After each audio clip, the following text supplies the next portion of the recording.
শান্তিটা এখন স্বর্ণের হরিণের মতো হয়ে গেছে। এটা শুধুই স্বপ্নে দেখে বাস্তবায়ন হয় না। ঠিক তেমনি ভাবে মানুষ এখন শুধু শান্তি স্বপ্নেই দেখে, কিন্তু শান্তি কপালে জুটে না। কারণ বাজান হলো মায়ার নবীর সুন্নাত থেকে দূরে চলে গেছে। এই জন্য মুসলিম উম্মার কপালে শান্তি নাই। নবীজির সুন্নাত ব্যক্তিগত জীবনে বাজান ঢুকায়া দাও, পারিবারিক জীবনে ঢুকাও, রাষ্ট্রীয় জীবনে ঢুকাও, আন্তর্জাতিক জীবনে ঢুকাও, অর্থনৈতিক জীবনে ঢুকাও, সর্বসেক্টরে নবীর সুন্নাত ঢুকায়া দাও। বলেন শান্তি দেওয়ার মালিক কে? আল্লাহ। তাহলে এক নাম্বার পাইলাম বেশি বেশি সালাম দেওয়া। আজকে থেকে বিবির ঘরে ঢুকতে সালাম দেন, দেখবেন বিবি আপনার খেদমত করতে আগ্রহী আগের চেয়ে বেড়ে যাবে। বিবিরা আপনি সালাম দেন না, আপনি তাকায় থাকেন বিবি আমার সালাম দিব। শ্বশুর তাকায় থাকে জামাই শ্বশুরে সালাম দিবে, ঠিক না? এই জন্য সালাম দিব তো বাজান, বলেন ইনশাআল্লাহ। দুই নাম্বার গুণ এই দুই নাম্বার গুণে গুণান্বিত উকবা ইবনে আবি মুঈত। সে প্রতি বছর মেহমানদারি করাইতো। এক বছর সে চিন্তা করতে, দেখি আরবের মধ্যে দামি কে মেহমান কে আছে, সর্বশ্রেষ্ঠ দামি মেহমানকে এই বছর মেহমানদারি করাবো। তখন কথা সংক্ষেপ করি, দেখেন উকবা ইবনে আবি মুঈত বলে, আমি আরবের মধ্যে ঘুরে ঘুরে দেখেছি, সমস্ত বংশ বুনিয়াদ গুলো দেখেছি, আমি বহু দেখে শুনে এই সিদ্ধান্ত উপনীত হয়েছি, আব্দুল্লাহর বেটা মুহাম্মাদের চেয়েও আর দামি মেহমান আর কারো পাইলাম না। একজন কাফের বলে, বলেন না কি বলছে? আরবের কাফের বলে আব্দুল্লাহর বেটা মুহাম্মাদের চেয়েও আর দামি মেহমান কেউ নাই। সুবহানাল্লাহ। মাআরিফুল কুরআনের মধ্যে আল্লামা শফি রাহমাতুল্লাহ আলাইহি লেখে, উকবা ইবনে আবি মুঈত মায়ার নবীর বাড়ির দরজায় হাজির, ডাক দিয়া কয়, আব্দুল্লাহর বেটা মুহাম্মদ, আমি তোমার কাছে উকবা আসছি দাওয়াত নিয়া, তুমি কি আমার দাওয়াত গ্রহণ করবা? সুবহানাল্লাহ। আজান দে। মায়ার নবী দাওয়াতটা পায়া খুশি হয়ে গেছে। খুশি হয়ে গেছে। কেন খুশি হয়েছে? মায়ার নবী চিন্তা করতে, উকবার বাড়িতে যদি যাইতে পারি, আর এই সুযোগে যদি উকবারে কালেমাটানি পড়াইতে পারি, বাজানের কথা একেবারে গোছালো বলতেছি, একবারে অল্প কইরা বলতেছি, সময় একেবারে কম, শাইখ অপেক্ষা করতেছে।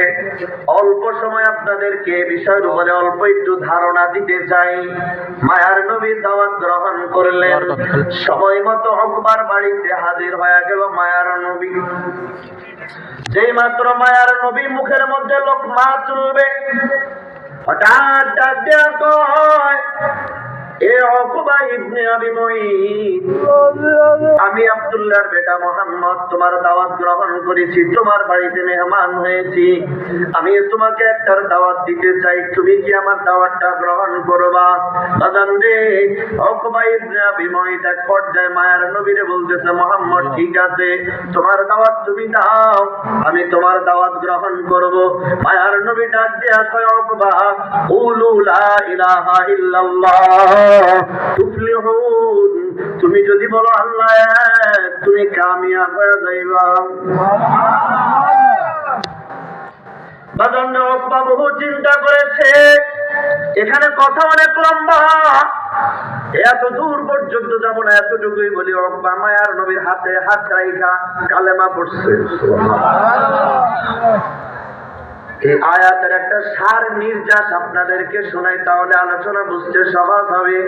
সৎ সঙ্গে স্বর্গে বাস, অসৎ সঙ্গে সর্বনাশ, সঙ্গ দোষে দোষী হয়, সঙ্গ গুণে গুণী হয়, যার সাথে যার মহাব্বত হয় তার সাথে তার কিয়ামত হয়। জোরে বলেন আল্লাহু আকবার। বাজানে মনে রাখবেন, সৎ সঙ্গে স্বর্গে বাস, অসৎ সঙ্গে সর্বনাশ। সঙ্গ দোষে দোষী হয়, সঙ্গ গুণে গুণী হয়। বাজান রে, উকবা ইবনে আবি মুঈত কালেমা পড়ছে, মনে আছে? কালেমা পড়ছে, নবীজিও খুশি হয়ে গেছে। উকবার বাড়িতে মেহমানদারি গ্রহণ কইরা নবীজি চলে গেছে। কিন্তু বাজান, উকবার ছোট্টবেলার একটা বন্ধু ছিল, নাম তার উবাই ইবনে খালদ। তাফসীরের কিতাবের মধ্যে লেখে তার নাম উবাই ইবনে খালদ। এই উবাই হলো উকবার ছোট্টবেলার বন্ধু। দেখেন বন্ধু, দেখেন আমার বাজানরা, খুব খেয়াল করে শুনে রাখবেন। অসৎ বন্ধুর কারণে কি হয় দেখবেন, অসৎ বন্ধুর কারণে কি হয়। উকবার ছোট্টবেলার বন্ধু উবাই, উবাই উকবারে ডাক দেয়া কয়, উকবা শুনেছি তুমি নাকি বাপ দাদার ধর্ম ত্যাগ করেছ, তুমি নাকি বাপ দাদার ধর্ম ত্যাগ কইরা এতিম মুহাম্মদের কালেমা পড়ছো। নাউযুবিল্লাহ বলবেন। উবাই ডাক দেয়া বলতেছে, উকবা না না, এটা কখনোই সম্ভব নয়। আমি উবাইয়ের শরীরের মধ্যে যতক্ষণ পর্যন্ত রক্ত থাকবে, যতক্ষণ পর্যন্ত আমার গর্দান জায়গায় থাকবে, ততক্ষণ পর্যন্ত আমি মানতে পারতাম না। সুতরাং যদি তুই এতিম মুহাম্মদের কালেমার উপরে চলো, তাহলে আমি উবাইয়ের গর্দান আগে আলাদা করো, আলাদা করো, তাহলে তুমি এতিম মুহাম্মদের কালেমার উপরে চলতে পারবা। আজান রে, একটু টাকা দেখেন, খুব খেয়াল করে শুনবেন। অসৎ বন্ধুর কারণে কি হয়। উকবা ইবনে আবি মুঈত ওই ছোট্টবেলার বন্ধুরে ডাক দিয়া কয়, ছোট্টবেলার বন্ধু শুনে রাখবা, না না, আমি মুহাম্মদের কালেমা মন থেকে পড়ি নাই। জোরে কন্যা নাউযুবিল্লাহ। এই এক নাম্বার। অসৎ বন্ধুর কারণে কি হলো, কালেমা প্রত্যাখ্যান করছে। উবাই ডাক দিয়া বলতেছে, না না, বিশ্বাস হয় না। বলে, ছোট্টবেলার বন্ধু, কেমনে করলে তোর বিশ্বাস হবে? তুই কেমনি করবো, তুই কম। বলে, তুমি যদি মুহাম্মাদের বাড়ি যাও, মুহাম্মাদের বাড়িতে গিয়ে আমার সামনে যদি মুহাম্মাদের কালেমা মুহাম্মাদের ফিরায়া দাও, তাহলে বিশ্বাস হবে। বলে, চলো মুহাম্মাদের বাড়ি চলো। মুহাম্মাদের বাড়ি গেল উকবা ইবনে আবি মুঈত এবং উবাই ইবনে খালদ সহ চার পাঁচজন বেঈমান। সেই মাত্র মায়ার নবীর বাড়ির দরওয়াজায় হাজির। নবীজি ঘর থেকে তাকায় দেখতেছে উকবা, উবাই সহ তারা কয়েকজন বেঈমান আসছে। নবীজি দেখে খুশি হয়ে গেছে, ভাবছে উকবা কালেমা পড়ছে, আজকে বাকিওয়ালাদেরকেও কালেমা পড়ানোর জন্য নিয়ে আসছে। এরে মুসলমান আমার বাজান, খুব খেয়াল করবেন। ভাগ্যের সেই নির্মম পরিহাস, দুঃখজনক হলেও বাজানদের সত্য কথা। নবীজি ঘর থেকে বের হয়ে আসলেন। উকবা ইবনে আবি মুঈত যেই মাত্র মায়ার নবীর সামনে হাজির দাঁড়ায় গেল, এক পর্যায়ে মায়ার নবীর ডাক দিয়া, আব্দুল্লাহর বেটা মুহাম্মদ, আমি উকবা আসছি, তুমি যে কালেমা আমারে পড়াইছো ওই কালেমা তোমারে ফিরা দিলাম। শুধু তাই নয় বাজান,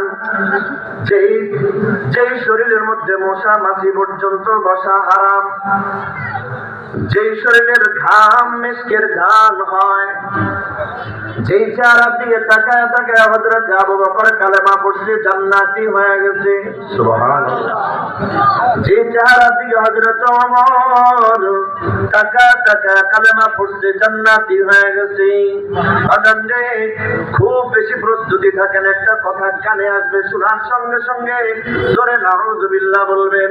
শুধু তাই নয়, উকবা ইবনে আবি মুঈত, উবাই ইবনে খালদ মায়ার নবীর সামনে দাঁড়াইলো।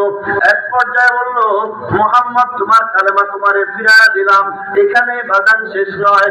উকবা ইবনে আবি মুঈত ডাক দিয়া কয়, মুহাম্মদ শুধু তোমার কালেমা ফিরাইছি, এখানেই শেষ নয়। এক পর্যায়ে উকবা মায়ার নবীর নূরানী চেহারার দিকে তাকাইয়া থুতু পর্যন্ত নিক্ষেপ করেছে। আর জোরে কন্যা নাউযুবিল্লাহ। এটার মূল কারণ বাজান অসৎ বন্ধু। বলেন কি বন্ধু? আবার বলেন অসৎ বন্ধু।